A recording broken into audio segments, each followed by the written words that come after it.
Whiskey for the Ages is not sponsored or endorsed for any product or program mentioned in this show and receive no remuneration from their creators.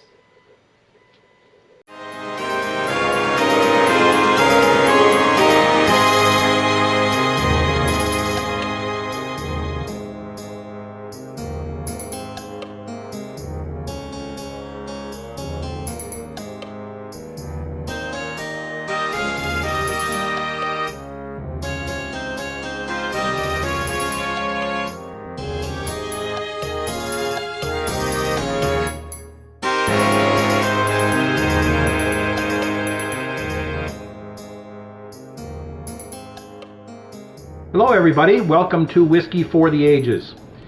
I'm your host Brian Dawson, and I'm back in the driver's seat after Hannah led last week. As always, Hannah and Laura are with me. Hello, Hannah here. Hi, I'm Laura. We've got something new tonight. We have got a guest with us, and we'll be bringing in Greg in just a little bit. In this episode, we're going to talk about bar pours. Back in January, Dad, Laura, and I, we guested on Greg Walters' show during a nearly 3-hour show. Hopefully we won't be that long this time around, we'll see. But it is on YouTube if you're interested. We explored whiskey history and the evolution of some popular bourbons, as well as a bunch of other topics, Alright, so don't worry, we'll try to keep its show to its normal customary length, but no promises. You guys are in for a treat. This is so exciting. We're so excited to interview Greg. So girls, get your pours ready, fill those glasses, and everybody out there in listener land, you do too. Girls, what'd you pour? Larceny Barrel Proof, one of my favorites. Oh, which one? Which batch? Good question. Probably, one of the barrel proofs. Yeah, probably the B522. Probably. We had that recently. We opened that up last week. I have got Weller Antique going myself right now. And I did some Old Forester 1910, and I'm nursing a little bit left of a glass of Old Pepper single malt. Very nice. So had to remember what it was I poured earlier. So our guest this show is Greg Walters. I first met Greg about 13, 14 years ago when he and I were members of an organization dedicated, and I'll tell you in its simplest form, to increase efficiency of business machines. Greg and I, along with a group of other members, met about once every 4 to 8 weeks, and that was all done by conference call. And it was quite some time later that I actually met Greg in person. So without any further ado, let's bring Greg in here. Hi, Greg. Hi. Hey, how's it going? Hello, everyone. Hello, ladies. Brian, Hello. good to see you again. Good to talk. Absolutely. Was it really 3 hours? Was that last one? Yeah, it was. Yeah, it was Yeah. 2 hours, Yeah. 52 minutes. I looked it up today. Love it. And then you and I had done a marathon session like that back in December or October, I forget which. So That's right. good times. I love it. Good times. Mhm. So what did you pour? I poured tonight. It's Elijah Craig. It's just a straight rye. I went to the rye side. Nice. So 94 proof, pretty good. I've had Elijah Craig many times before, and I ran up to the store real quick, and it was a good price. I forget the price, but it was good, approachable, and absolutely nothing wrong with it at all. I like the rye. It adds a whole nother dimension to it, spiciness, and these guys do it pretty well. So yeah, that's what I'm pouring. Well, that's Okay. great. And I heard you guys are pouring some good stuff too. The 1910, I love that. What was the other two I heard? Some Weller Antique for me over here. Weller Antique. And Larceny Barrel Proof of some Ooh, Yeah. nice. Whole So we got a lot variety. going on. Yeah, Yeah, we do. Yeah. Something for everybody. Yep. And don't be bashful. When that glass empties, you need to fill it back up. Oh, okay. If you insist. Okay, so let's get a little introductions out of the way here. Greg, what brings you to whiskey? What brings you to bourbon? Ooh, boy. Okay, so it's a long story, but I'll shorten it up a little. Actually, so nice introduction on what we did with office technology and things like that, how we first got together. One of the conferences I went to, Mike Stramaglio had his Executive Connection Summit in Scottsdale, Arizona, and it was an industry thing, and I don't remember the year, but it was well before COVID. It might have been 4 or 5 years before COVID. Well, he had a whiskey and wine tasting at one of the bars, right? So we had to walk. I don't know if you've been to Scottsdale. It's a really cool town, small. You can walk everywhere from the hotel. We walked into the bar. Now I thought it was just going to be a quick little tasting. I was wrong. The whole bar was ours, and the bourbon bar wasn't a tasting. It was the entire bourbon bar. It was, and it was all open. And right, exactly. So, and then the wine wasn't just like one or two whites and a couple of reds. It was everything, everything, spectrum all over. So, anyway, that's when the first one I had was Bullet, and this is back when Bullet was just starting out before they were the craze they were. Right. So that's what turned me on at that point. I said, wow, because at that point I liked Jack Daniels. That was my drink of choice for 10, 15 years. That really churned it out, and then I went back to Wisconsin. A buddy of mine bought a bar, and it was a wine bar, strict wine bar. Like they had Jack Daniels, Jim Beam, and maybe a Scotch or two. That was it. And then throughout, 2-3 year journey, we built that up to around 240 bourbons on the shelf, which meant I probably tasted close to 600, 700, 800 different bourbons over those years to get that palate. And we built a bourbon club from 12 people to like over 100, and it's so interesting. I can go on, but what was interesting about that is we were able to actually watch a palate develop in a group, and then it ended up being in a city because we were in a small town called Oconomowoc. Small town, there are 12 bars within 2 blocks, so there's a lot of competition. At the time we were the only place that you so could that's really just typical Wisconsin, though. It's typical Wisconsin. Small town. Yeah. Small town Wisconsin. That sounds about right. I grew up north of Eau Claire, and my little hometown had 2,337 people in it, or 38, depending on which side of town you drove into. The signs were different. And we had 5 bars, not including the VFW club. Oh yeah, that's the best one. We had what did we have? Sons of whatever. It was one of those, and it was a great little bar. Yeah. I love those things. So that's how I got the bourbon. After that, it was we went through COVID like that. We started drumming up reaching out to other distilleries. We were the first ones to bring 3-Chord into Wisconsin, which is Pat Benatar's husband. He hates when you say that, but it's his bourbon. And I knew the folks who did the marketing, the labeling, and stuff like that for there. So we sold more 3-Chord in Wisconsin than anyone else. Same with Cody Road out of Iowa. They came in, we bought their stuff and pushed that hard. All sorts of military folk, right? Guys who came back. This is before the soldier one. I forget that one that's out right now. But these guys were literally came in, said, we're going to make our own bourbon, and we're going to just do this, that, and the other thing for veterans and all that. And we just sold the heck out of that too. So, but that's how I got to where I'm at. I mean, whatever that means. That's how I got to where I'm at. So, and I love it. Oconomowoc, it's in between Madison and Milwaukee, right? Right. It's almost halfway between Madison and Milwaukee, and it's in what's called Waukesha County, which is during COVID, Milwaukee County, where Milwaukee is, and then I forget the name of the Madison. Those 2 counties shut down. Yeah, they were Dane County. Shut down. It was Dane County. Yeah. Yes. Waukesha, the sheriff came out and says, we are not going to respond to any mass calls, any too many people in the park calls. We're not responding to that. And then Wisconsin opened up, I think, 30 days after the closure, 60 days. We were the only thing in the whole state, actually, ended up being. So our business went through the roof, just absolutely nuts. And I haven't been there in a while, but we carried that on. But it was a classic story. Small entrepreneurs, a bunch of entrepreneurs that we're going to survive this, and we literally 5 or 6 of us bars worked together to stay in business through COVID, and it was actually really good. We had fun, believe it or not. And they weren't stacking up bodies outside the place. No one died. Nothing like that happened. So, but it was a blast. Do you care to plug them? Give out their name? Oh yeah, it was Vino Etc. Which again, a wine bar. Yeah. Excellent little wine bar. Very, very sedate, very calm. Brian Burkowski bought it, came in. He was a bartender there for a few years, and actually worked at Kohl's as corporate Kohl's, as a high-end exec at Kohl's. Had a bar. Well, Kohl's went through some readjustment, riffing out people. He was one of them. I think he made it through the first round, but not the second round. So then the bar became his sole stream of revenue, and then he just tripled down on everything. He ended up buying the bar right next door called the Etc. So 2 bars right next to it. Anyway, yeah, Vino and Oconomowoc, stopped by there, and well, I guess the point was we brought in some major music acts too. So we had bourbon, we had music, we had, it was a blast. We put a deck on, it's right up on a lake, right there in Oconomowoc. So the roof view is just the best in the city.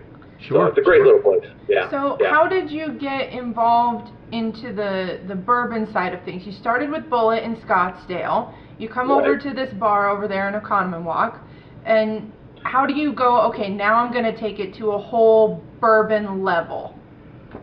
Well, I'll tell you, that's a really good question, because now you start to get into the bourbon world in reality. Yeah. Right? So, yeah, I mean, you can run around and you can taste, and I did. Everywhere I went, I ended up tasting different bourbons, just, wherever, down to Chicago. That was on the side as a almost vacation. Well, you have to work with the distributors. And this is where it gets very, as you, so hold that thought. Because I have to bring this up. Wisconsin is not one of the 17 control states. Correct. Now, there are control states. Every state's a control state, but Wisconsin patrons can buy from pretty much anywhere.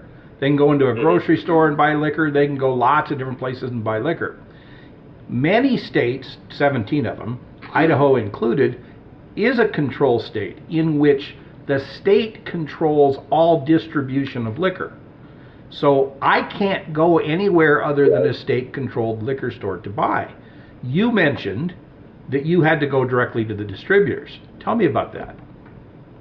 Well, see, that's through retail. So we're selling to sell it. We're buying to resell. So if you look at the retail market, like I said, packaged liquor is controlled. So I spent 3 years down in North Carolina, which is a controlled state. That's actually where I was introduced to Jefferson Ocean. My first Jefferson Ocean was down in Charlotte, buddy of mine.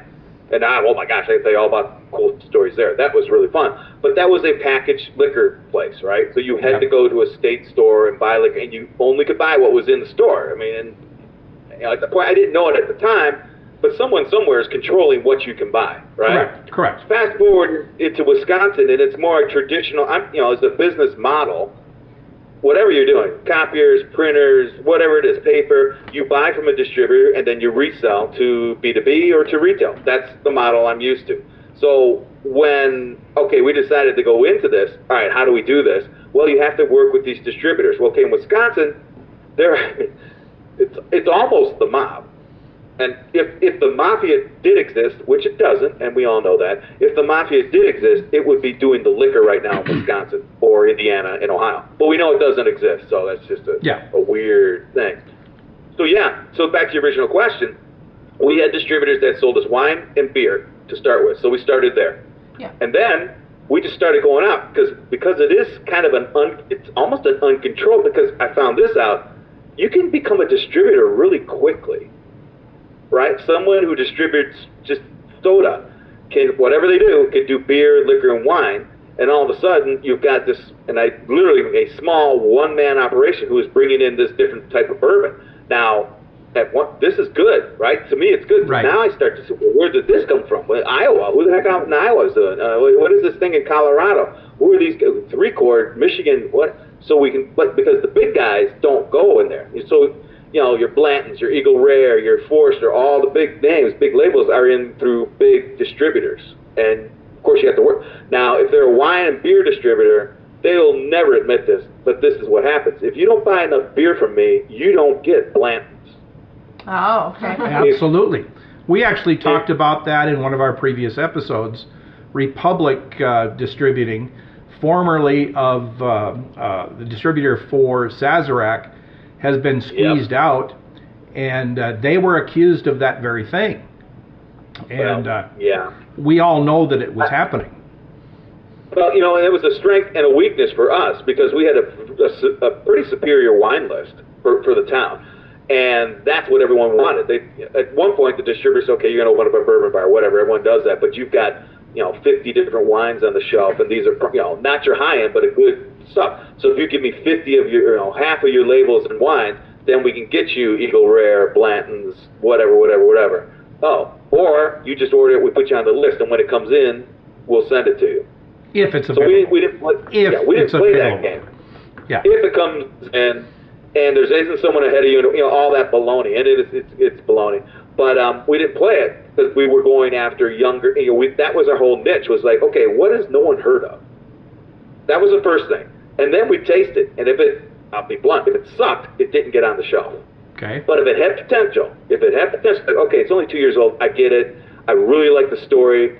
Everything down to where you guys come from, and then what will you do for us? I mean, they would come and do tasting.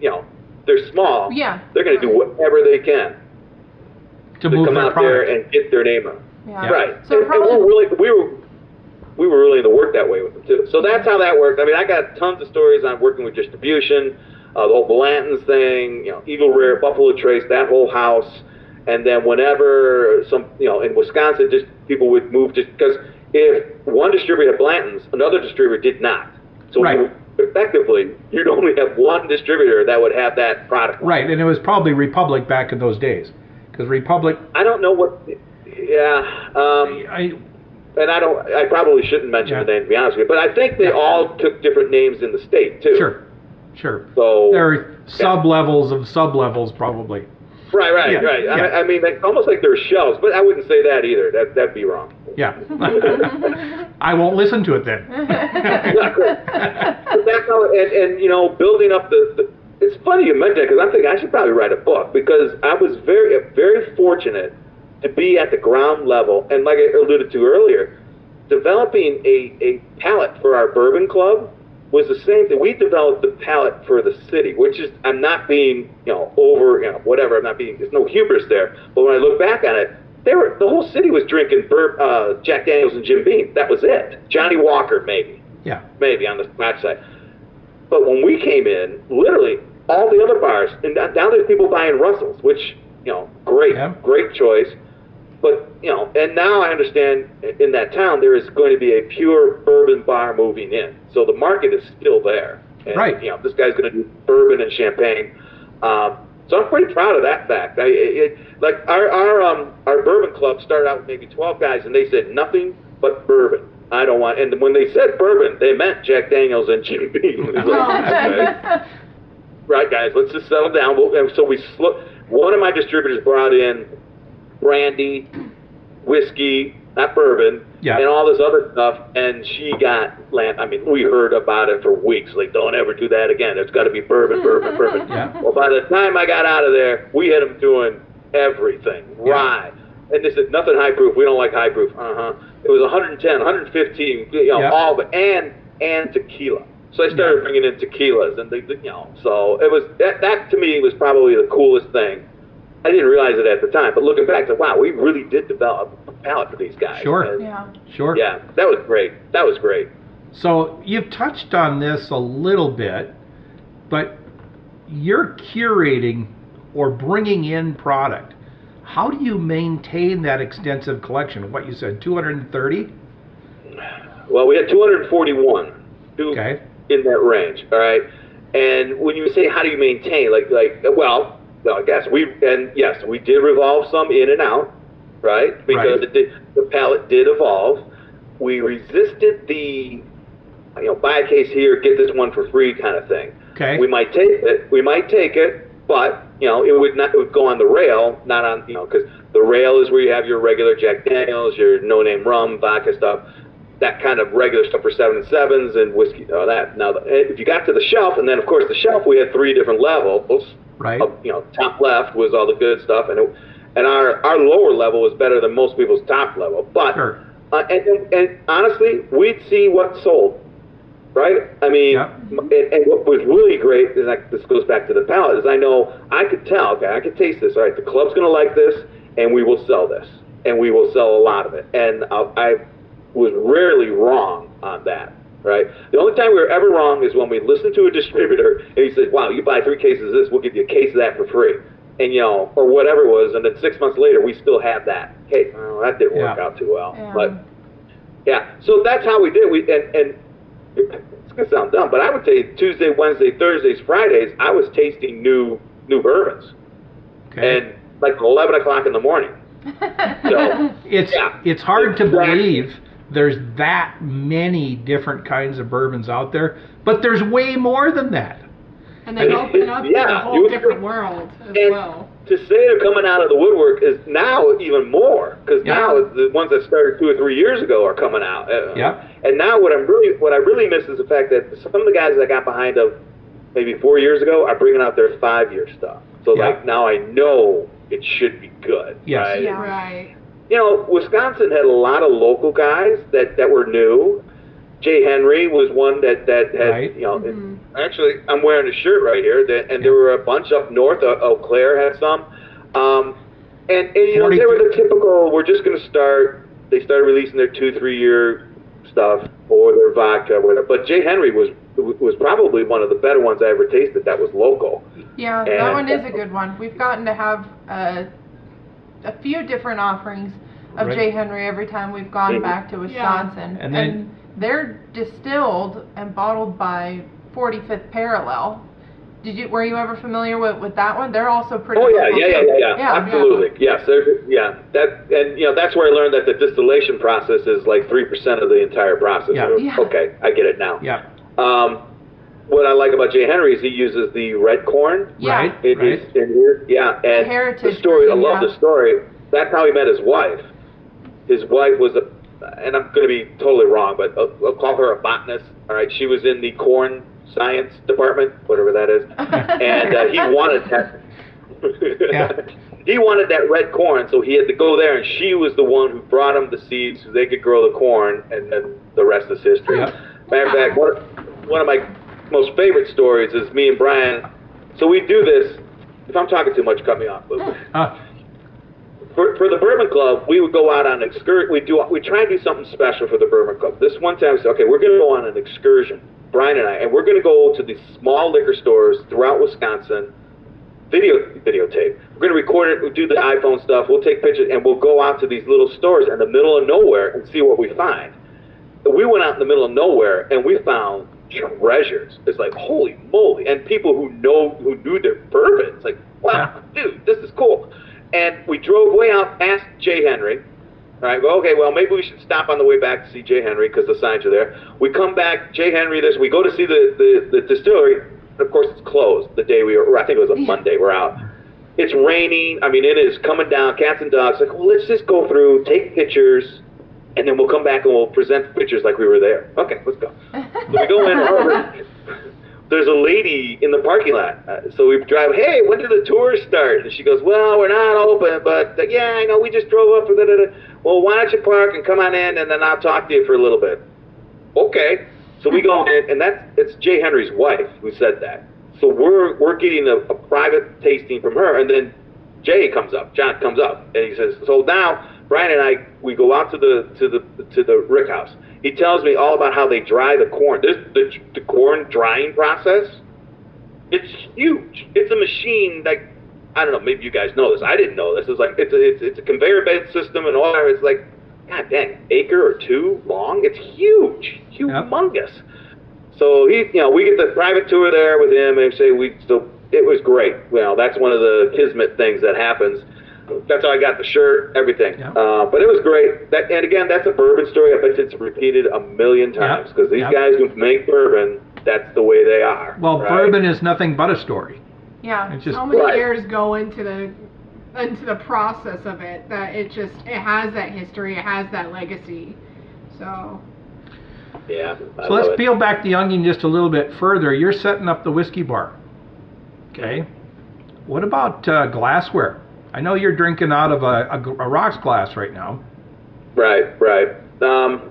Well, very interesting you would say that because what's it called? Glencairn. Here's the problem we had those glasses. Everyone gives it to us for free, right? The distributors will say, oh, yeah, we need some glasses. Okay, here's a few hundred. Okay, perfect. They always get stolen. Or they get broken. They get broken. Right. So we learned early, don't serve in these glasses Fridays, Saturdays, because they're either going to get thrown against the wall, they're going to disappear, or whatever. And then we ended up just giving them away. So you see that? So this... What is that? I like the lip. That is a jelly jar. Okay? It's made by WftA, which I think is a German company. We love them. We've talked about them a few different times on our show for Okay. the listeners who, may be sitting in and they may know what we're talking about. But they're just short little tulip jars, really fat lip, like you mentioned. For about 2 seconds, it takes adjusting to that fat lip. So your lip can hook on it. But once it's adjusted, you never really want to go back. They sit in the palm so nicely. They're durable. Well, they're nice. really durable. They're really hard to break. Well, they look thin. They look a little thinner than the. They're a jelly jar. I mean, it looks thicker. They look thicker. Yeah, they're a jelly jar. All right. I think you can. Well, I would say to answer your question is there's definitely a difference in the glassware that you use, and I know there's a difference even in wines, but certainly with the bourbons, because of the whole aroma and getting the vape, everything in there. If you're serious about it, that's the. And when we did our clubs, we would try and use those glasses, but once again, when you're in this high volume stuff, it's tough to do. I mean, now this makes sense now. So we would use the small. What are the small little glasses that you would put, tomatoes in and store them over? Like a little mason jar. Mason jars. Yeah. Yes.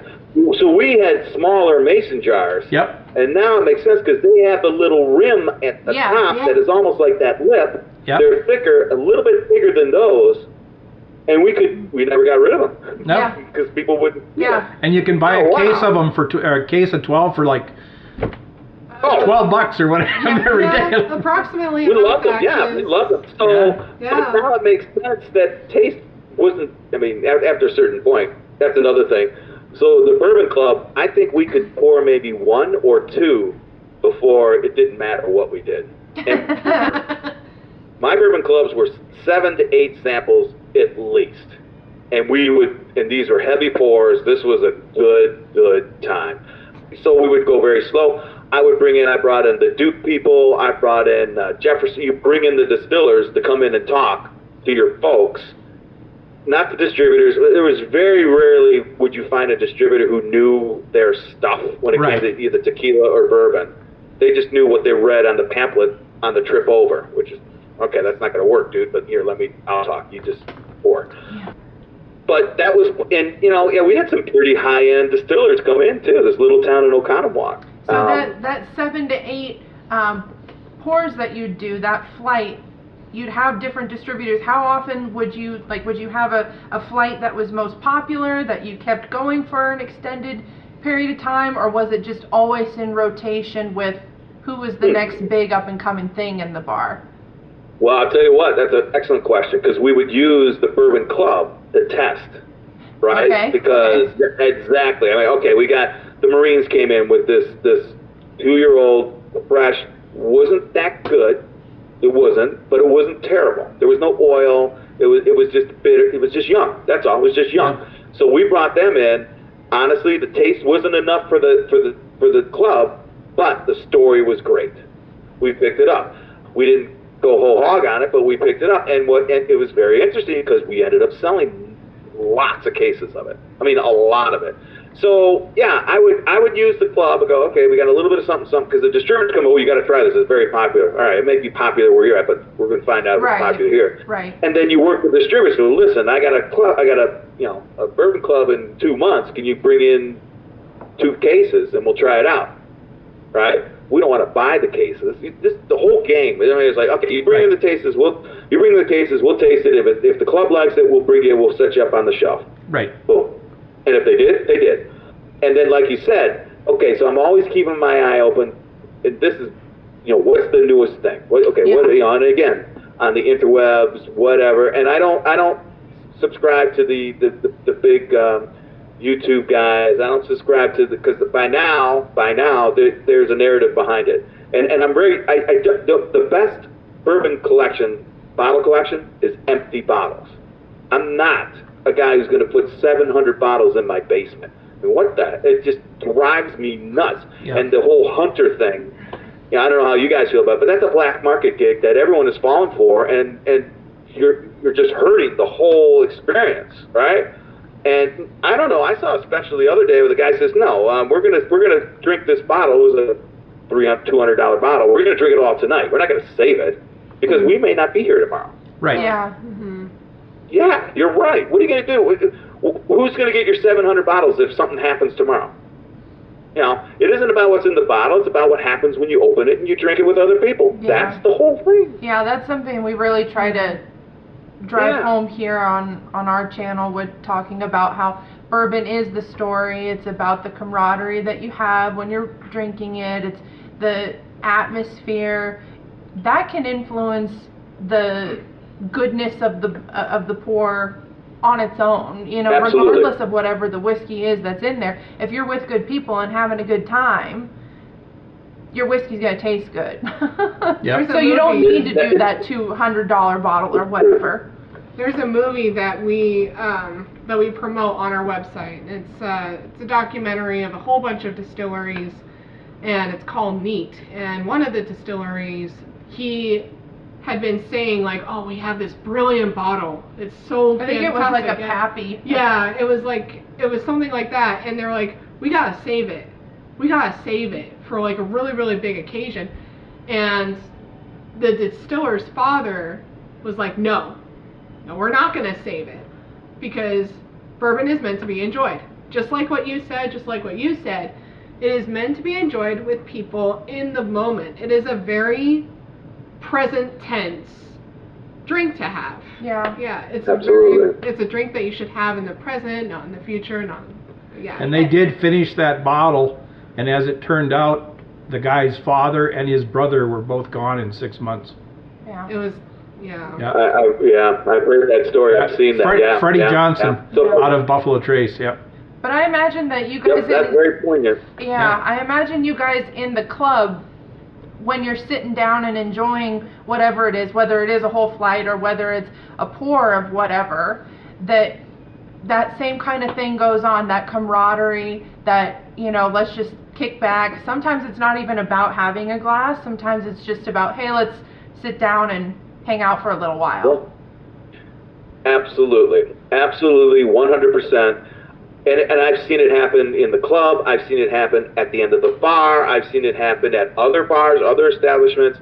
You know, at Vino, we did that on purpose. I would do private bourbon quote tours, right? And it was because the bourbon bar was set aside from the regular bar. It was connected, but there was just a separate section. And we would do a tour of the 241 bourbons. And I have to tell you, it'd be 4 guys, it could be 8 people, it could be 12, it could be 20. But within 10 minutes of actually starting it off, there was that where you can just tell when everything breaks down, and it could be alcohol, but it may not be. Yeah. With conversations, then it becomes an experience right then and there. Yeah. Right? And that's one of the things I absolutely loved about it. Yeah. And what I really liked is that, you know, a lot of people have heard of this bourbon thing. Now, maybe there's more that do, but heard of, what is this? You know, and then just being able to do the whole ABC thing. What's bourbon? ABC. Yeah. I loved doing that, and they got that. I guess I should say, well, the ABC American barrels and corn. That's the 3 basic things that are bourbon, right? It's got to be made in America. It's got to be oak charred barrels used once, and then it's got to be 51% corn, right? If you know that at a party, you are now the bourbon expert. Yeah. And then guys would love it, and then, you know, I'd pull like Uncle Nearest off the shelf and tell that story, and then, well, what's this Van Blanton? Yeah, well, whatever. I tell them about Van, whatever, and then, hey, don't you have Blantons? Everyone's got Blantons. Yeah, well, let me tell you about Blantons. And then just go at it, and I pull some, what was it? Black Saddle. I think we might have talked about it. Yeah. Black Saddle is like, comes out of nowhere. It's like, well, try this one. It's made, we don't even know who makes it, so just try it. And, oh, wow, and the people have never heard of it and love it. Okay, let's follow it up with a little bit of Eagle Rare. How do you like that? Whoa, that's good. Or I do Buffalo Trace. What do you think of that? Well, that's not, you know, the whole. Yeah. I loved it. And people bite down on it and go with it. What's even more interesting is we saw an increase in women coming in. Yeah. Which, Yeah. I gotta tell you, that was the coolest thing, right? When that happens, because we're not the guys aren't exclusive. We don't, you know, come on in. It's like, yeah, come, you know, what do you think about it? And the palates, it's okay. Yeah. So much better. All right. Yeah. It's scientifically proven that women have more taste buds, a better palate than men do. It's just I'm the fact. telling you, It's just I would drop something on someone, and they, of course, I don't know what I like. Okay, what would you? And, if you're at a party, have you ever had Jack Daniels? No. Okay, here we go. You start out with something really. What did we start out with? Rock and rye. You know, rock and rye. It's a rye with rock sugar in it. That's the whole. Rock and rye is the older days they had rye whiskey. They put rock sugar in it to make it taste good. Oh, okay. So rock and rye. There was one out of northern Wisconsin, female-owned distillery. She made rock and rye and designed her own labels, which were really cool looking. So that's look at this. The label looks neat. Try it.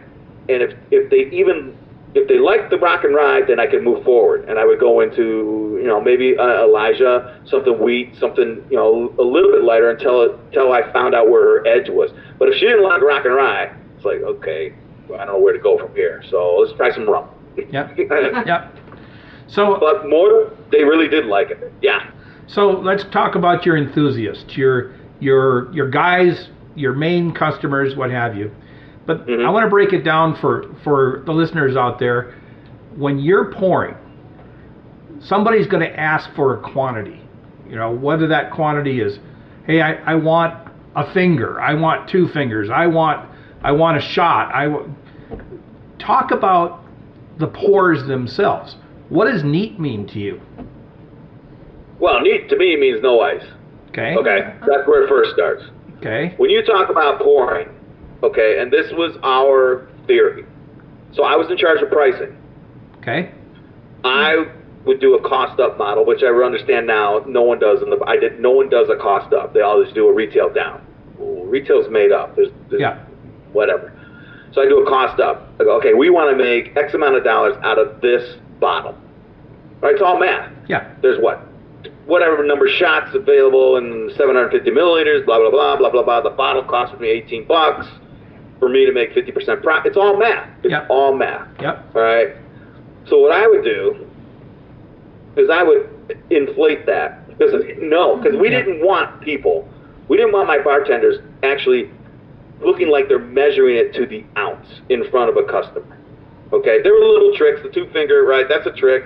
But I would tell my bartenders, don't worry about over pouring. Don't worry about it. It's built into the pricing. I got that covered. Because what happens is that what I overpour, and they're going to buy more and more and more. And they may buy more Budweiser, not anymore, but they may buy Miller Lite, whatever. Didn't matter. So our pours are pretty good. Literally, they were designed to be good, and we didn't measure with eyedroppers in front of them like that. That whole talking about the experience, to me, as someone who's been on the other side of the bar, and I see someone do that, I say, dude, you had a meeting in the morning, didn't you? You guys aren't making as much as you want, do you? They're not measuring it for taste; they're measuring it for margin, and I don't agree with that. So, but if someone says 2 fingers, go with 2 fingers. We had glasses that had marks on them, right? Okay. So order the mark. Yeah. Whatever. With our bar, we didn't really care because when we looked at it at the end of the month, we're making money. We're making lots of money. Okay. Period. What about on the rocks? Doesn't matter. What do you mean on the amount of the pour? Or? Yeah, the amount of the pour. Or ice. Amount of ice. Okay, so if you're looking at a rail, a Jack and Coke, you pack the ice, and that's fine. They don't care. But on the bourbon bar side, you ask. You want it neat? You want a little one chunk? Do you want I would always say, hey, suggest ice on the side. Let them add the ice. Okay. All right. And then we did do the globes and the cubes, but again, some of our bartenders, oh well, we don't have cubes because someone forgot to put. All right, whatever. All right, don't bring up the cubes or the ball or yeah. Globes. All right. So you always ask, and if they say on the rocks, ask again. A lot of rocks. How many rocks? Because if you say on the rocks at any other bar, they pack it. They pack it up, and most of the guys at the bourbon bar don't want that. Right. Right. All right. So that part I did educate the bartenders on, and that was easy enough for them to handle. So there's an unfortunate trend out there right now, and I've only heard it since the end of last year, that some bars around the country are charging more for a neat glass versus on the rocks. Well, okay, so charging more for neat. Because the theory is they're getting more. Well, that's stupid. I understand that. I'm glad to see your reaction. You know, I'm glad to hear that. That's stupid. It's, Yep. All right, I'll draw an analogy to the copier industry, which everyone knows. So for years and years and years and years, the copier industry was charging on how many prints came out of the machine. Right. Right. You put a piece of paper on the glass, it scans, and it makes a copy. You charge for the copy. Well, now some people are thinking, well, we should charge for the scan. Well, you haven't done it for 2 decades. Why do it now? Right? You're just trying to get money for some reason. You know, whatever. So the customer experience is degraded. If they're doing it, that's dumb. And that's just, listen, I've seen the profit margins you can get on bottles of whatever. They're huge. So there's something else wrong in the business, all right, if you can't make money on your liquor. There's something else. There's another cost hole somewhere. So I have not heard that yet. And I only hear it because I follow lots of different RSS feeds and what have you, because this is what I do. You know. Well, yeah. Yeah. So somebody orders a double. How much goes into a double? 2 shots or 2, well, whatever that is. It's probably 3 ounces at 1.5. Yeah, somewhere in that range. Yeah. All right. Yeah. Cool. So you're now, wait a minute, why do you ask that? What's going on with that? Okay. Well, I don't know of any that are playing with that. We have a favorite restaurant here, a real favorite restaurant, and I wish that they had smaller glasses. They have these huge rocks glasses, and when we get a pour, usually we're going in and I'll be frank, we're not buying cheap bourbon.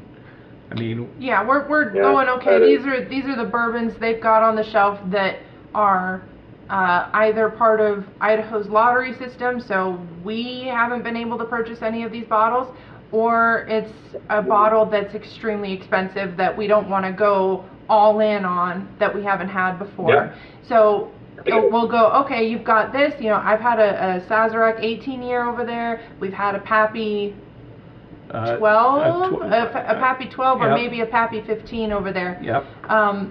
We've also had, well, they have Bookers.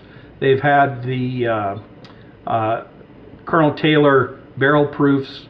They have the premium. How much do they give you for those? What's the range on those? About $35 a pour.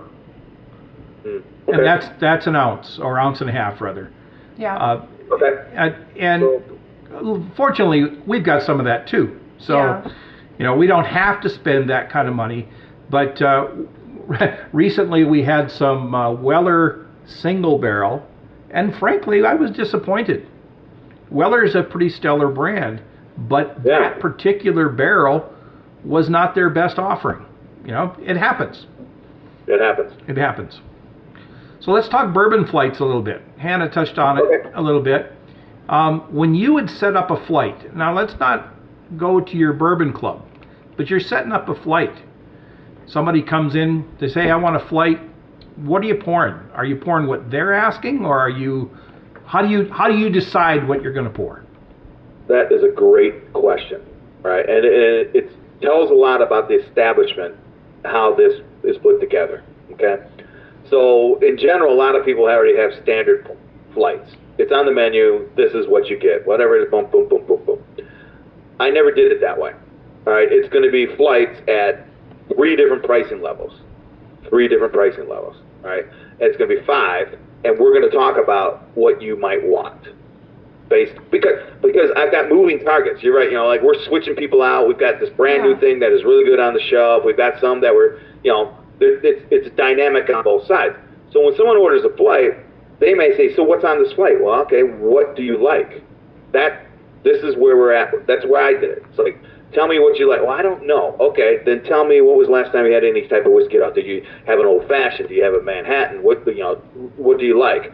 And then I would build a flight for that particular customer. That's the way I would do it. That's the way I would teach the bartenders to do it. Some people got it.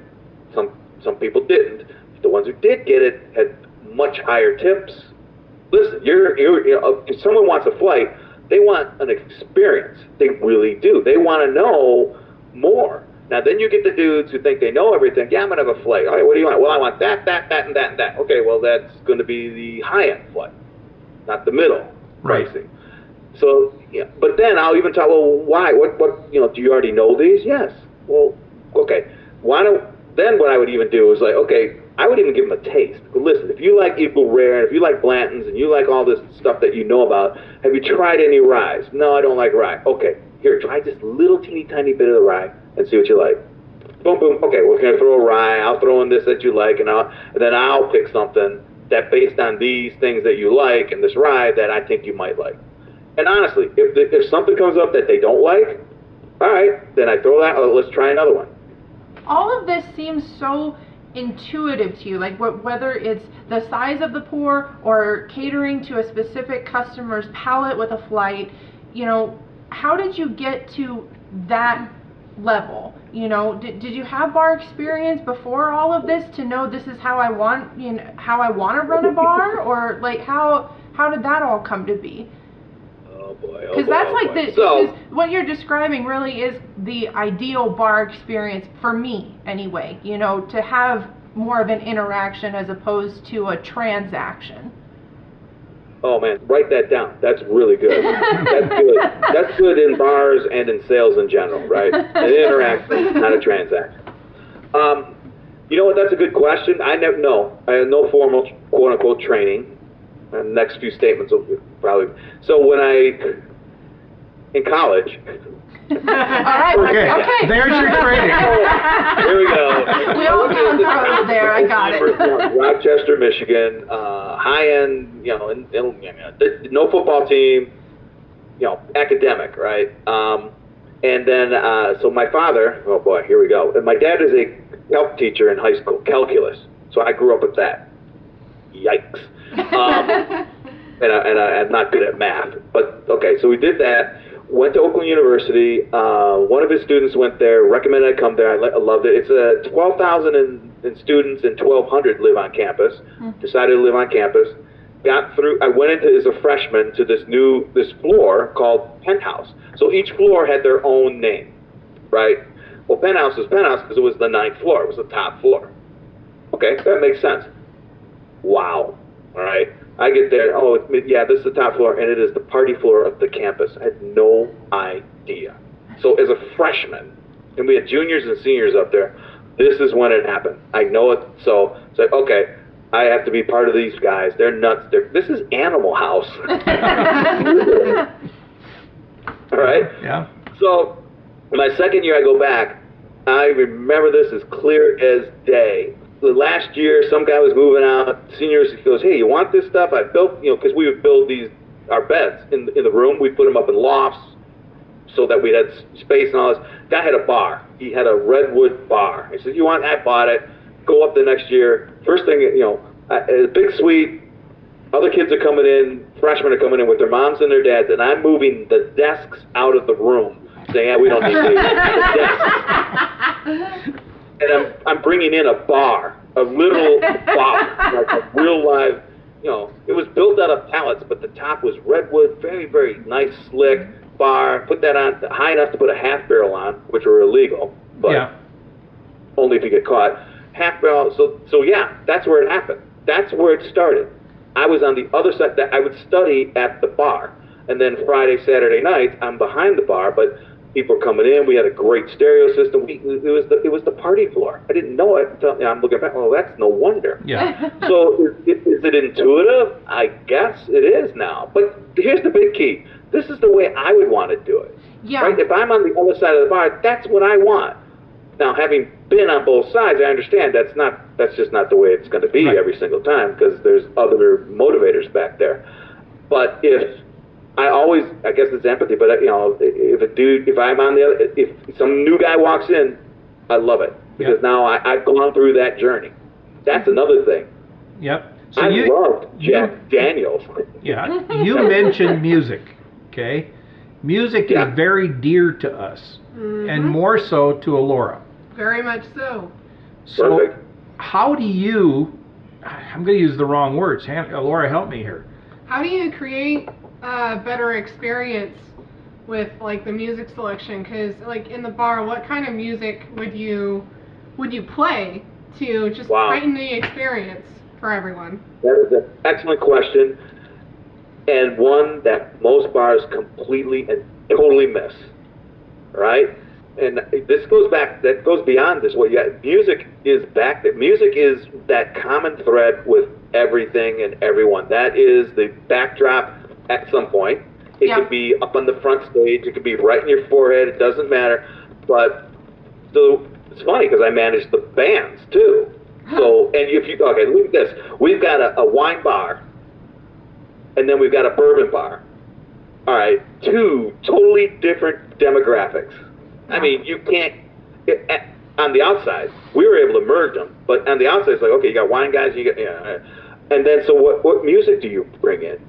Well, so, from noon to 1, I may have a single performer, and female, she may be a guitar, acoustic, whatever, or I'll bring a violinist in with complete instrumental. We've had bagpipers, which is excellent.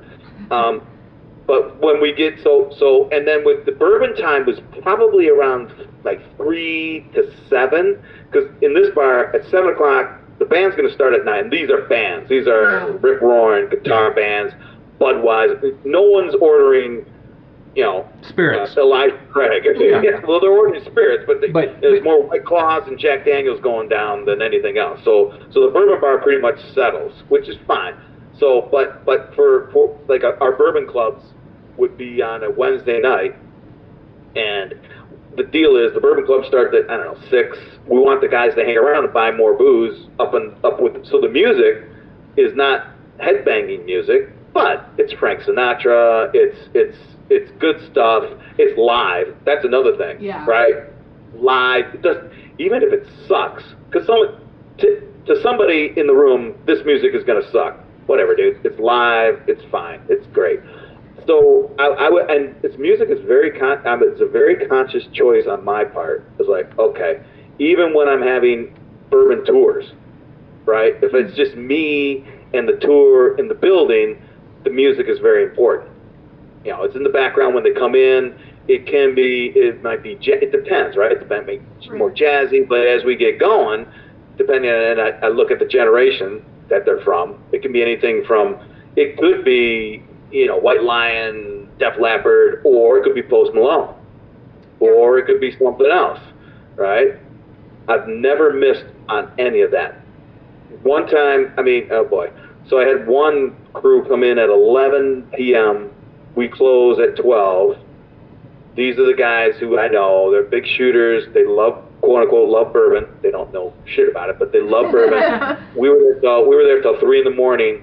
Did a whole complete bourbon tour of a lot of bourbon, and we listened to Greta Van Fleet. Nice. Yeah. Every single song they did. This is during COVID, so every single song they had, and we're killing. We're going, oh man, these guys are great.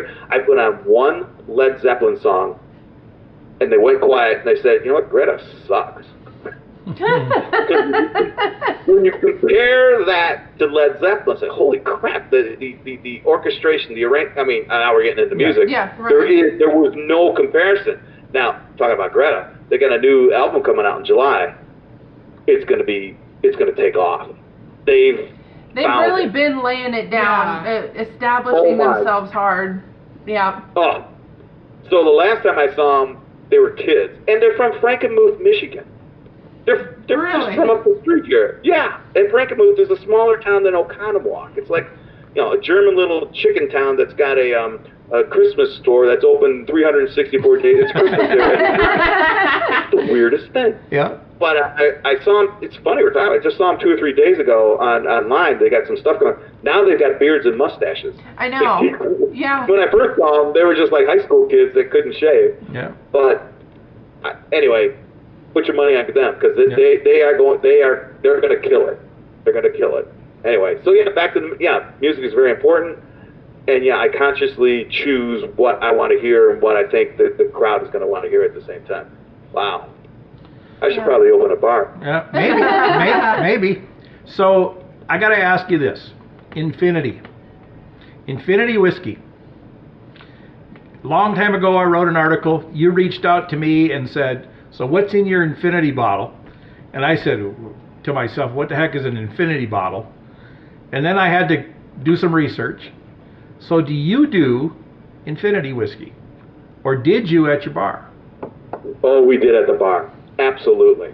110% yes. I don't do it here because there's never, I empty every bottle. Okay. All right, so, but yeah, because no matter what, you're going to have enough in the bottom of the bottle that does not reach a shot. And then what is it? Sit on the shelf like that. Looks terrible. Looks terrible. So yeah, it goes in the infinity bottle. And we had two. We had the bourbon one and we had a rye. Because we made the mistake one year of mixing ryes in with the other ones and it was terrible. No mixes. Although one year we could have sold it at $25 a shot. It was so good. Yeah. Oh my! And we had people going, "What is this? I don't know. I really don't know." Yeah. I had a label. We would write what we put in it, and it got messy. You couldn't read it anyway. I have no idea what's in here, and I was never able to do it again. Yeah. Never able to do it again. But that yeah, only I contributes like the to idea. the story. That only contributes to the story, and the development of the club culture of, we've got this bottle that we have all kind of contributed to ourselves, and we can have a pour of it whenever, and that's really cool. It's a chapter. Yeah. So we have an infinity bottle. Okay. Ooh, excellent. So how we got started, Hannah and I like high proof bourbons. Okay. When we say high proof, we're not talking 115. We're not talking 118. We're 120 plus. Yeah. So we got some 130s. So what we would do is I would pour some in my glass. She would pour some. Wait. Did you say 130? Yeah, we got some that are 136. The Stag Juniors and the Elijah Craig barrel proofs. Yeah. Those ones are regularly up in there. Regularly up in that range. Okay. And I would pour some. I would pour some for Hannah. We would have it. We would do a review, and we would have two totally different experiences. Oh, really? Yeah, Yes. It'd be very odd. So I typically was taking the first pour, and she was typically taking the second pour. So then we decided, you know what, we need to fix this. So I would pour a little bit in my glass, and then a little bit in her glass, and we'd just go back and forth. Okay? Then we decided, you know what, that still isn't really doing it. How about we take the first 1.5 ounces off the top, and we will pour that in our infinity bottle. So our infinity bottle is called the neck pour. Yeah. So it's just It's called a what? the neck pour. So just Neck. Yeah. Yeah. So every single really high proof, the 120 plus proof bottle, as soon as it gets opened, the neck pour goes into our infinity bottle. So we've filled that bottle 5 times. Okay? It's just in constant rotation. Yes. That means you've emptied it 5 times. Well, we right? don't empty it. We'll pour off, I'm going to tell you, 12 ounces, which is roughly half the bottle. Okay. Because there's 25 ounces if you don't spill in a single bottle. 750 milliliters. Okay. So then we fill it back up. So there's always some residual from the previous pours. So Well, wait, back up so I understand correctly. Yes. When you said pour out, and I don't know if I want to hear that. What do you mean pour out? Do you not drink it? Drink. we poured into glasses. We poured into 4 milliliter. And you drink it? Yeah. 4 milliliter bottles. I've given bottles to people, whatever. The very first bottle we had was chocolate covered raisins with corn and brown sugar and oak. It was Really? phenomenal. The second one, not so good. The third one was better. Now, I haven't had any of the 4th and 5th pour. They're in bottles waiting for us. We made a mistake, or didn't make a mistake, I don't know, because we haven't tasted it yet. We ended up pouring in about half the bottle of 130 plus bourbons. We're currently sitting on our infinity bottle at 140 132 or 129 something Proof. proof. Wow. So I've never heard of anyone having to cut their infinity bottle. Yeah. So anyway, that's in our bottle, and it's all because Well, I like that neck idea. That is a great idea. That's wonderful. The neck pour. The Yeah. neck pour. Yep. So And there's a bunch of lore about that. You know, some people will say, oh, it's not real. There's nothing different about the neck pour versus the bottom of the bottle pour. It's all the same. I disagree. You know, science can say whatever it wants. Usually I'm all about the science, but on this one, I'm like, there's something different in that first pour. The aeration of it as it breathes does impact what's in that bottle. I'll put money on that. Well, it's also because the environment affects the taste. The warmer it gets, Yeah, that too. I mean, it's all temperature. Wood absorbs water from the air, I mean, all the time. I have to deal with this problem a lot. clarinet player. Yeah. Because I play clarinet. Oh, yeah, okay. So Yeah, I yeah. have to deal with this every single day. I'm getting a different read every day, no matter how many times I play on it. So Okay. bourbon is kind of like that, in my opinion. Yeah. It changes every single day, simply Yeah. because the environment changes every single I would day. argue with you guys, right? You crack the seal, take the neck, because especially in a bar environment, that thing may sit there for 30 days, Yeah. and there is, is the cork all the way in? Is it not all the way in? All that stuff. So and you got to look at, okay, here's science. So the neck pour only has what? A half an inch of air above it? Yeah, Everything thereabouts. after that has all that air in the bottle. Yeah. So at the very least, you've got 90% of the bottle is air, and the rest is your pour. So no, I really like that idea. And to be honest, I've not heard of that. I've not heard of a quote neck pour. So if you guys invented it, that's great. No, I wish we could take credit for that one, but nope. It's all your fault. Yeah. All right. So Greg, I'll take that. this has been a blast. What have we missed? What question did we forget? Oh boy. Well, I don't know. Where were you trying to go with you? So the So whole we bar can- design thing was very interesting. I mean, the way you kind of filled in, I just threw my little paper out the window that I was all the questions I was going to ask you. But what do you wish people knew that you never get asked? Ooh, good question. I wish people knew how much of bourbon world is not real. What do you mean by On the flip that? side, What do you mean on by the that? flip side, I wish that people would know more about the real bourbons. So it's the Blanton's thing. Okay. All right. I wish more people felt the way I did, that there's no bourbon worth $135 a shot. There is no bourbon worth $135 or whatever. There isn't. You can convince me, try and convince me. There is nothing like that. The stories, I get it. The fact that the thing burned down and people ran out with the barrels, whatever. Okay, that's cool too. That happened a long time ago. I wish that more people knew the real story. And that's what I really try and do when I talk to you. It's like, okay, I understand Blanton's. Oh, how many horses do you have? Does it really matter, dude? Yes, it's the center cut of the rick house, whatever. Do you like it? I mean, when it comes right down to it, do you like it? Does it taste good? Yeah.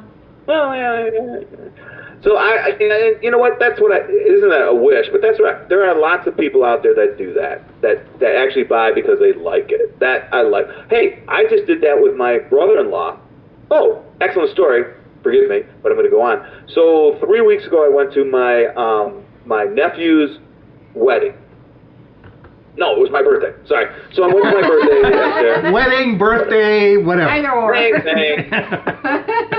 Well, I go with my sisters, and they bought me Russell's 10-year, right? And I said, because I fell for it. She goes, well, I'm thinking about getting bourbon. What should I get? And I don't want to spend a lot of money. I go, well, so I went through the whole thing with her. I go, you know what? Russell's 10-year is a really good, if you can get that, that's a really good bargain.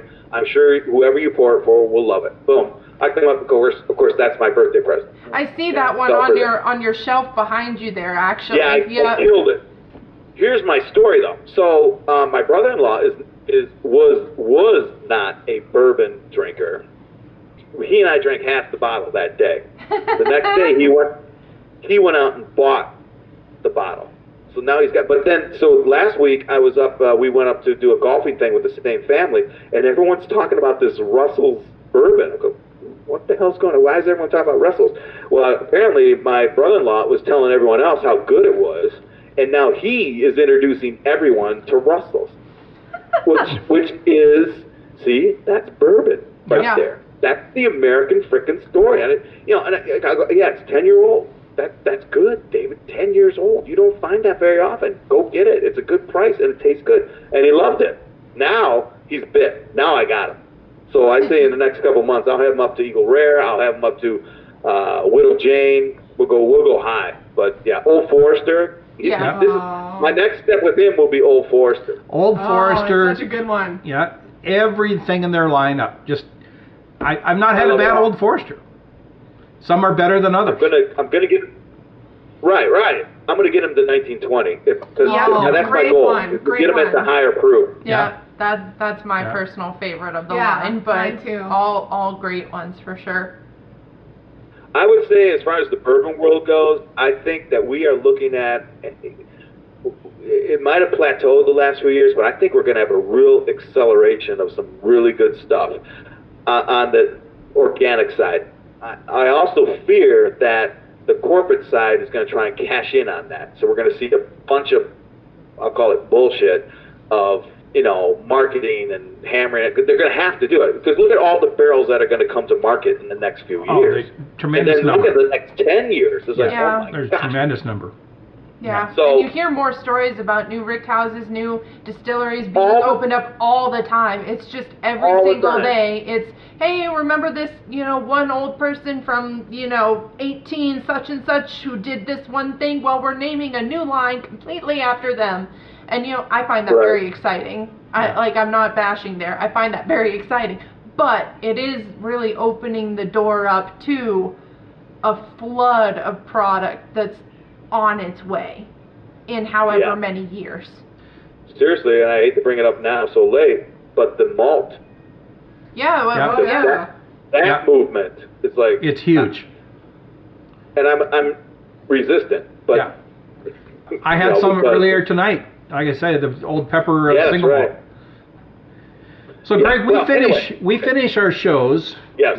We go into a segment we call This Fortnight in Whiskey. And the reason why we call it This Fortnight in Whiskey is because we do an episode every 2 weeks, and I peruse the wires and whatever, and I pick out some stories that I think are somewhat newsworthy that we can share with folks. The one that I chose to follow this segment with you is called Inflation Drives Consumers to Drink at Home. Okay? So as you know, because you experienced it, when COVID hit, everybody was staying home and they were drinking. And they had this huge increase in stay-at-home drinking. And then COVID began to lift and everybody had to get out of their cages and they went out of the home and out into the bars.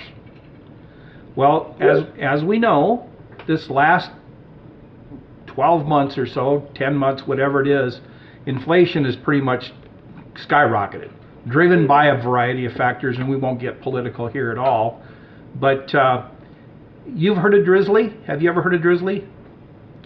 Drizzly is they're an online e-commerce platform, and they do sell liquor. That is their primary product. They do everything from spirits to beer to whatever. They've got an interesting model. Anyway, they just published their 5th annual Consumer Trend Report. And based on 2022 and 2023, people are staying at home. Yep. And the people that are staying at home are the people you might not think of. 33% of the millennials are saying they plan to stay at home rather than go out to bars this year. I would be one of those. If I'd been polled, I would be one of those. I fall in that generation, and that's me. So they did this study. They interviewed or took a survey of 1,001 people. I don't know why surveys always have 1,001 people, but this one did. And they said nearly 60% of the people were female respondents. And they said they are not going out to bars as often because it's just too expensive. Okay. 45% of the respondents saying that they are opting for premium or more expensive products for the home. That's men and women, though, right? Yes, that's men and women. Okay. Okay, so they're spending more, but they're buying better products for their home. And you know, and I know, that bar pricing is more than what you would spend at a bottle for Absolutely. home. Yeah, Okay. you're buying an experience. Right. Okay. Yeah. Right. 27% say they are paying premium for dark liquor. Well, we all know they're talking about rums. And bourbons and what have you. Likewise, 26% are doing it for light liquor. You know, gins and vodkas, some tequilas and what have you. 22% are saying that they're proactively shopping. They're looking for deals. And it's interesting, of these respondents, more than a quarter of them said that they have home bars. And they are actually, 63% say they're restocking their bars at least once a month, and they're honing their bartending skills. This is a great survey. Yeah. Were you seeing anything kind of like that trend begin? Because you said that you were open during COVID. So were you seeing any of that kind of trend? Like. Absolutely. Yeah. So, and let me bring in a little story. So, COVID. This is the dark days of COVID for Wisconsin. You were not allowed to go to the bars. This is like the first few weeks. Brian, the owner, and I, we had green beer. We had 2 kegs of green beer. We had a bunch of stuff that we bought that were for, St. Patrick's Day was canceled. Mm-hmm. It was canceled. It just killed everyone. A bar down the street had like 500 pounds of corned beef. Mm-hmm. So the staffs of all these establishments came in and ate the corned beef. Well, we drank everything. Now, so that's why we didn't hear from you for about 6 months. Oh my God, it gets worse. So here, to segue into this is an excellent question, excellent observation. So we decided, Brian and I, listen, we have a bunch of clubs. Let's just send out an email and we're going to do remote bingo. So we sent it out. We did Zoom bingo. So Brian and I are in the bar, lights out, because we don't know, cops. We don't know. Back then it was like, are they going to kick us out? I don't know. So we're up and we're doing bingo with a Zoom session, and I swear to God, there is 20 to 25 windows open of people signing into Zoom to do this bingo thing, and every single one had a party. So there was at least 5 people at each. Sometimes there was 15. This is during COVID. That's, I think, where it really kicked in. It's like, and they were all doing their drinks. They were all doing, and again, this is Wisconsin, right? So they are 10 decades ahead of everyone else when it comes to bars, their basement, and all that stuff. But so I saw that. I didn't think of it. But what you're talking about right now, okay, that's set. That resonated and stayed in the persona of people after COVID, and that actually rolls into the old remote from work from home thing. This is a social thing, right? Mm-hmm. There's another survey that says all the money that's not being spent in the cities because no one's working in the cities is shifting out to the suburbs, the grocery stores, the local coffee shops, not the Starbucks, Starbucks, the local guys, the butcher shop. Yep. I used to go to the butcher shop all the time. There was no line. Who goes to a butcher shop now? Everyone. So, yeah, I can see that absolutely. And if you remember back then during COVID, do you remember the TikToks or the Instagrams showing a guy walking up his street in the morning with all the recycle bins? Yeah. And opening them up, the recycle bins, and they're stacked with wine bottles. You would keep going, and they had like hundreds of wine. And another thing, back to your inflation thing, eggs went up, liquor didn't.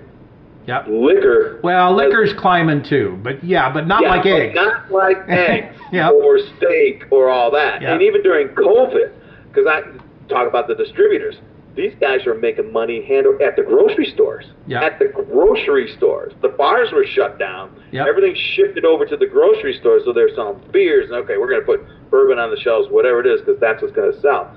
So, and then I also think that there's this cyclical thing that happens, right? I mean, you had fondue. In the 50s, every house had a bar. Mm-hmm. Yep. Right. And like you can go back to Mad Men, right? You want a drink? It's 11 o'clock in the morning. Bourbon. So it didn't. Yep. And you walked in, and these bars were out with all the shakers and everything. So I think we're kind of returning back to that and a little bit of nostalgic without even knowing it. Those people don't know that. I mean, that your generation, right? And then there's a control thing, and then there's the fact that going out to a bar now isn't expensive. It's risky. Yeah. It's perceived as being risky. Yep. I hate to say it, because it probably isn't true, but still, it's being perceived as being, well, I don't want to go out and get in a fight or see, whatever. I don't want to end up on the news. And then, okay, I can go out and buy a drink for $12, or I can buy a bottle for $24. Yeah. Yep. Seems logical to me. And I can invite my buddies over, and oh, by the way, we have a 400-inch screen out on the back porch. Yep. Right? Yep. So that's a perfect segue to the rest of the survey. Home gatherings. 47% of the people said they're supplying the drinks. Ooh. Okay? And the list of events is everything you would typically think of. 46% backyard barbecues. 44% are casual get-togethers. Now the math isn't mathing here, but these are the respondents. Select all that applies. Sort of thing. And 41% are for holidays. 4th of July is coming. Yep. Birthday parties, dinner parties. Who had a dinner party? Dinner parties are coming back. Okay. I'm telling you, fondue is going to come back. Yep. Probably. So then they're talking. I'm here for that too. Give me some bread and cheese. I'm here. So, I'm there. Yep. Drizzly sells all manner of alcohol. 50% said that it's RTDs, the ready-to-drink stuff. Oh, really? Yes. Oh, yeah. Okay. Yeah. It's already it's a cocktail in a can. Okay. Okay. They said 14% of the respondents said that the RTD is their drink of choice. Okay. Okay. Oh boy. 22% said that that's what they're supplying at their parties. Beer is 49%. So that works well with the RTDs for those people who don't want it. Yeah. Wine is 35%, and spirits, what we're drinking tonight, is 21%. Okay. A really cool survey. That's a great survey, by the way. If you get a chance, shoot me a link. That's sure. You can go to our website, and on our website, it'll be there. There'll be a link under the podcast. And it walked right into that. Yeah, yes, you did. So, just so you know, what is the address to your website? whiskeyfortheages.com. Oh, okay. Hit the menu bar, and in the menu bar there'll be a link to podcasts, and there'll be a sublink to that under that will give all the news stories that we talk about, and links to the other episodes, and other episodes, and everything else. And we you also give episodes? Yeah. One or two. All right. Okay. So that survey is very, very interesting. Yep. I feel a swing coming. So I understand why these ready-to-drink RTDs are excellent because they're convenient. I think what's going to happen is there'll be a move back to mixing your own drinks behind the bar. Probably. Yeah. I mean, we've been to a few parties ourselves where they've gone, okay, here are some that we've got laid out. You can pour whatever you want. We've also got our own mixing station with the fruits, the mixers, the garnishes, even little toothpicks with umbrellas, the whole lineup. Right. I've had a lot of fun in those. And by the way, here's a little recipe book for you to, mix your own. Make your own drink right here, right now. So I think I like that. Yeah, I really like But it I can too. also see where the hosting person will do it. I just got a feeling. All right, it's like, okay, I love it, but you know what? Let me make you something. I could be wrong, but I feel that that's coming back to that whole Probably. experience Yep. thing. Probably. The experience of pulling open a tab is fine and sitting down, but the experience, when people learn how to stir a martini, oh my gosh, when a generation learns how to do a martini shaken or stirred, or what a real old fashioned is, and there's a process, it's a do it yourself kind of thing. And I think, I don't know, wow, so we should sell kits. And then we're going to finish with this story. This past week, or within the last 8 or 9 days, Old Forester has applied for new labeling for a new bourbon. In their Whiskey Row series, they're going to release a 10-year-old expression called 1924. Okay? Yeah, I've heard of it. But 1924 is a throwback to Owsley Brown. In 1924, he began blending barrels from throughout the rick houses that they did. This is going to be released at 100 proof. It is not a bottled in bond. It's a 10-year. Essentially, it's a departure from what Old Forester has done in the past. Oh, really? They have 7 brick warehouses. All are heat cycled, meaning they run steam through them to keep the temperature even throughout the year. And the humidity, likewise. So they also have, everybody knows their Old Forester's birthday bourbon. Yeah. Birthday bourbon does not go through that process.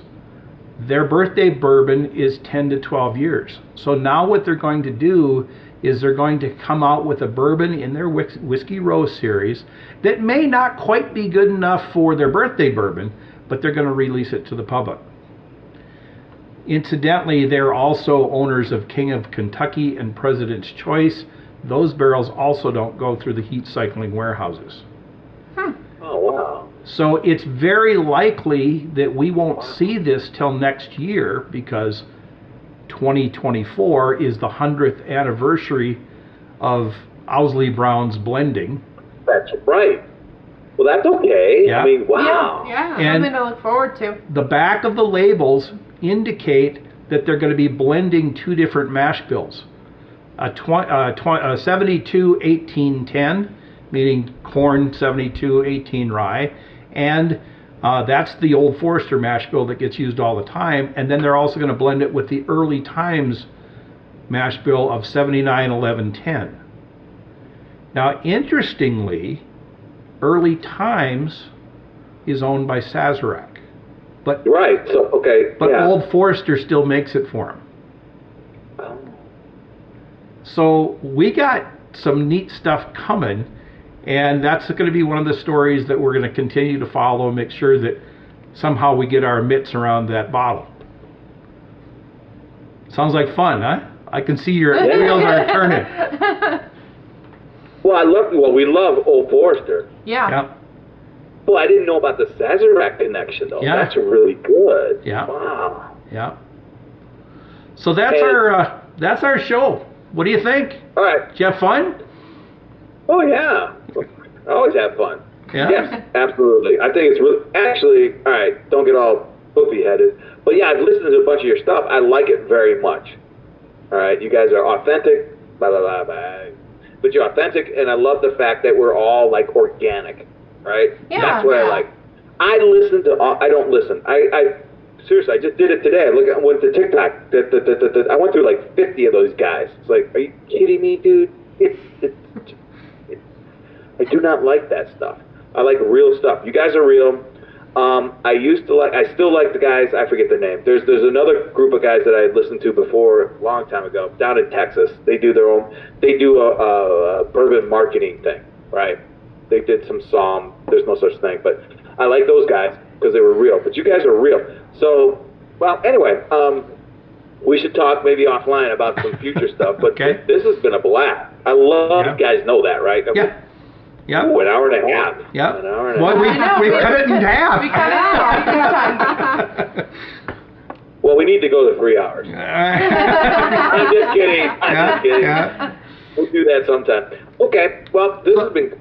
I love it. So here's what's coming up. So what's coming up? For our listeners out there, in 2 weeks, we are going to jump headlong into what we hope to be a live stream call. We haven't put together all the particulars on it. We're going to do kind of an open mic night. We have no idea what we're going to talk about. We hope we have 1, 2, 3, 5 people Greg. that want to join us. let's do it. So we need music. We need music. And we haven't quite decided if it's going to be truly live or if you pre-record it, do some editing, and then throw it up there. But it's just a whim to join us, and we want everybody who's listening out there to join us. Send me an email. My email address is Brian, Brian, at whiskeyfortheages.com. I'll say it again, Brian at whiskeyfortheages.com. I will reply with an acceptance offer and show participation credentials. Just so everybody knows, we are limiting the number of people we can have on the call. We're not going to open this up to the world. We're going to just selectively choose who we can have on. We're maybe hoping for 5 folks. If we get 7, well, maybe we'll squeeze everybody in. So that's going to be coming in 2 weeks. After that, Wow. we're going to do a history show. Dad's very, very excited. about Wait a this. minute. Yes, The history of. bourbon Yes. or something. No, I love it. Okay. So We do a whole bunch of stuff here. We are all over the board. Yeah. And so then Yeah. after this whiskey history one, we promised you guys we're going to be doing that listener's pick. We are going to, by the time this episode is uploaded, we will have a poll out there with a list of bourbons that we have not yet reviewed, and you're going to tell us what we're reviewing next. We are really excited for that and for what you guys are most interested in hearing our thoughts on, most interested in maybe buying for yourselves. Yep. I am especially very excited Yeah. for the episode. We did an inventory. I'm not going to tell people how many bottles I have. But we found a bottle of Parker's Heritage Orange Curacao from about 4 years ago, I think is when it was released, or 3 years ago. So that's going to be on the docket. We have Excellent. a barrel-proof Colonel Taylor that is a batch 10, and we've got just a bunch of other things that are just going to excite people. We'll also throw in some current ones, so if somebody wants to hear a current review that still may be available to folks out there. But that's what we've got coming up. That'll be our episode 10, and we'll be finishing out our series. We're doing 10 episode series, and then we're going to take a little break and kind of regroup, and then we'll repeat the whole process all over again. With new things, new concepts, new topics, but same sort of theme that y'all are starting to know and love, hopefully, crossing fingers. So Love it. engage with us. Join us. Find us on the internet. Just have fun. And just so everybody knows, we are now available. Our podcasts are now available not only on Podbean, but we're on Spotify. You can get on us on Amazon Music, iHeartRadio, Player Radio, Samsung Podcast, Podchaser, and Boomplay. We have applications in on iTunes as well as Google. So you should be able to find us just about anywhere. So that's what's going on with us. And don't forget, please send an email request to participate in our live show. Brian at whiskeyfortheages.com. That's Brian with an I, not a Y. I'm an old Brian. And then watch for take the survey and then pick us a whiskey to review. Yep. We're very excited about that. All right, well, Greg, it's been absolutely fantastic having you on here. Thank this you is so great. much for being here. We've learned a lot, had a lot of fun. It's been a good one. Yeah, it's been So- a lot of fun. Yeah, love it. And then I will drive it. I really like what you guys are doing. Excellent. excellent work. Absolutely, absolutely. We end every one of our broadcasts with a ringing of the Glencairn. So You'll have to do it virtually somehow. Sometimes we don't ring well, so we may take a couple of cracks at it. But cheers, everybody. Cheers. Have a great night. Cheers. Great night, guys.